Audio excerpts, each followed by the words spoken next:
சாக்ரிஃபைஸ்க்கு meaning தெரியுமாடா உனக்கு? உன் பிஸ்னஸை விட்டுட்டு என் ஷூ தொடச்சு எனக்கு ஜூஸ் போட்டு கொடுத்து 1 மணி நேரமாவது என் பின்னாடி நிற்க முடியுமானால? 12 வருஷமா அந்த மனுஷன் அவரோட லைஃபை, ஃபியூச்சரை எல்லாத்தையும் விட்டுட்டு எனக்காக நின்று இருக்காரு. நான் திட்டுனா தாங்கினாரு, அவமானத்தை பொறுத்துக்கிட்டாரு. நான் சிரிச்சா சிரிப்பாரு, அதுதான் சோகமா இருப்பாரு. எப்பவுமே அன்பா விஜி விஜிமான்னு.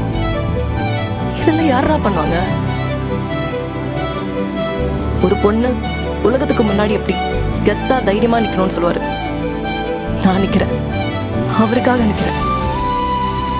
அதுக்கு என் உயிரே போனாலும் பரவாயில்ல. அப்புறம் என்ன சொன்ன? சேடிஸ்டா?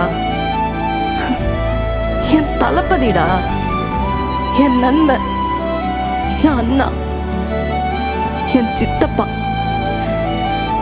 எனக்கு உயிர் கொடுக்காத அப்பா.